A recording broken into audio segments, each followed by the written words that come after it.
Did you imagine that the project that promised to start the new golden era of Aston Martin would arrive at the second week of testing in Bahrain being several seconds slower than the head, and completely out of control in its aerodynamic window? Because what Fernando Alonso hinted at these days is not a simple preseason difficulty.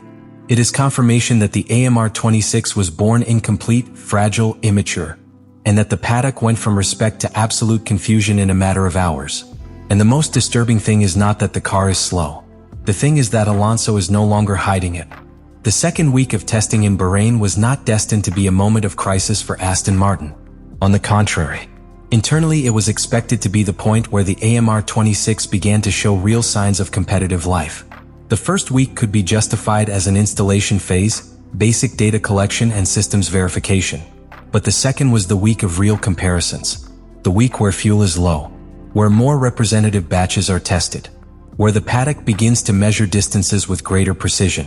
And it was precisely there where the silence began to be louder than any statement. From the first days it was clear that the car was not simply hiding cards. The long simulations did not match the expected numbers. The isolated laps did not show competitive flashes. And most worrying, the behavior of the AMR26 varied drastically between seemingly similar stints. It was not a consistent car. It was not a stable car. It was a car that seemed to be constantly looking for a window that didn't appear. Fernando Alonso, who until then had maintained a measured speech, began to change his tone. There was no drama. There were no explosive phrases. But there was something much more significant: technical honesty.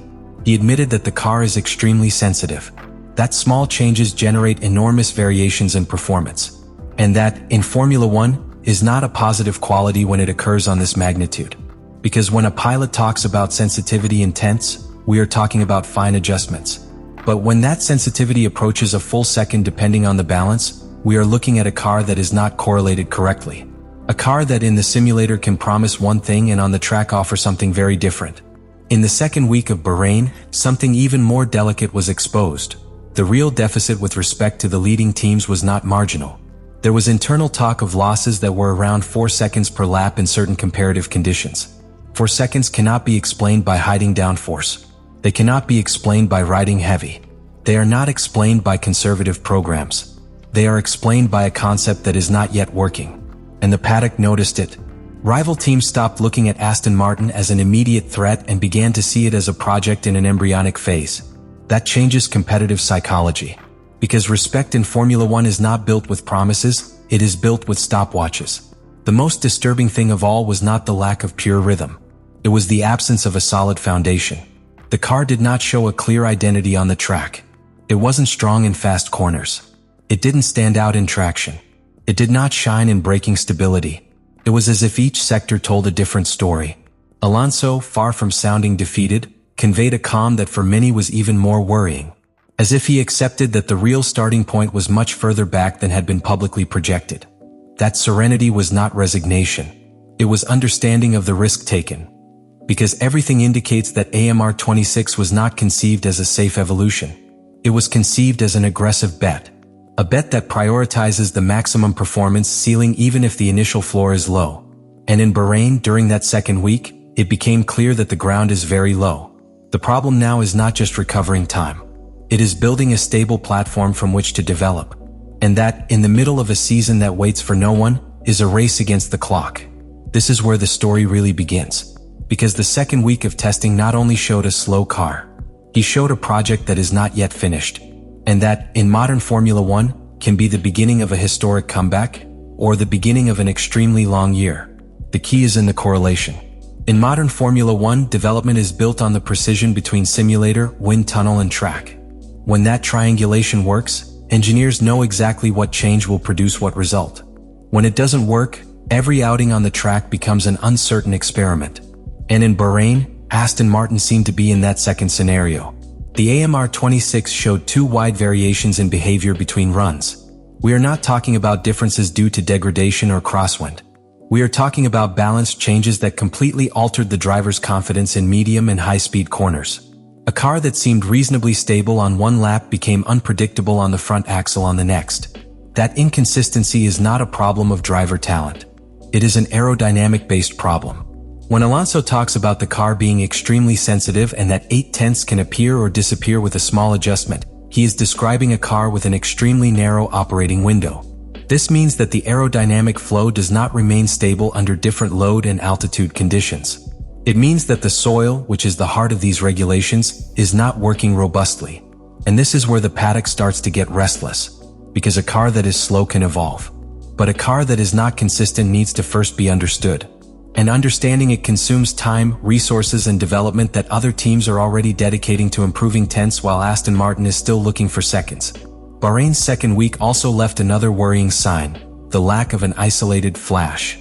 Even when teams hide cards, there are often moments where the timer reveals potential. A fast lap with little fuel. A particularly competitive sector. Something that hints that there is hidden performance. In the case of the AMR26, those moments were practically non-existent. This reinforces the feeling that the car presented in these tests is not the definitive car that the team imagined as a starting point. And that opens up a disturbing hypothesis. Are we seeing an intermediate phase? A concept still in transition? So, the calendar does not wait. After the second week of testing in Bahrain, the question stopped being what's wrong with the AMR26 and became much more uncomfortable. How much real room is there to correct something that was born so far away? Because if that second week made anything clear, it is that Aston Martin is not working on a solid foundation that simply needs refinement. You are working on a concept that has not yet proven to fully understand itself. And that completely changes the type of season they can face. In current Formula 1, recovering tenths is possible with constant evolution. Recovering half a second requires clear direction. But recovering several seconds per lap means reconfiguring fundamentals.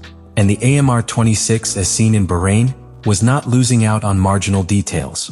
It was losing because its aerodynamic window is narrow, because its behavior is unstable, and because it still does not offer structural confidence to the pilot.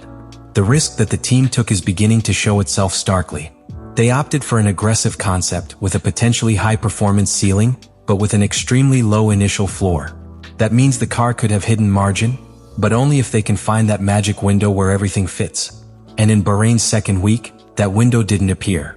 The problem is that while Aston Martin seeks understanding, others develop performance. Each race adds data, each update adds tenths, each team consolidates its base. And starting in survival mode forces you to spend resources simply stabilizing the car before you can do it faster. There is a detail that explains why the paddock is really shocked. It's not just the time difference. It is the absence of clear signs of progress within the week itself. Normally in long tests an upward trend is observed. Small steps that build confidence. In this case, the sensation was one of constant rehearsal without definitive consolidation. And this is where the figure of Alonso acquires a strategic dimension. His calm is not accidental. It is sending an internal and external message. The project is not dead, but the starting point is much harder than what it was sold for. Recognize that there is raw potential. He recognizes that if they find the window they can recover much more than thousands. But you are also implicitly accepting that today they do not have it. That leaves Aston Martin in a delicate position. If the great evolution they promise works, they could star in one of the biggest leaps of the season. But if this evolution does not correct the correlation or extend the operating window, the year could become a forced learning process. Bahrain's second week wasn't just a bad photo. It was a deep X-ray of the real state of the project. A car with ambition, yes. With theoretical potential, possibly. But with a still immature base to compete immediately. And in modern Formula 1, where every millimeter of ground clearance changes performance, where every wing adjustment alters the entire balance of the car, starting without a stable base is starting uphill. What became clear after that week is that the AMR26 is not a car ready to fight. It is a car under construction. The second week of testing in Bahrain was not simply a difficult preseason for Aston Martin. It was the moment when the optimistic discourse collided with the reality of the stopwatch. It was the moment when Fernando Alonso stopped protecting the narrative and began to speak with a clarity that reveals something much deeper. The AMR26 is not finished, it is not fully understood, and it is not ready to compete at the level that the project promised. What was seen on the court was not a team hiding cards. It was a team looking for answers. An extremely sensitive car, out of the window, with a real deficit of several seconds and without clear signs of consolidation within the week itself.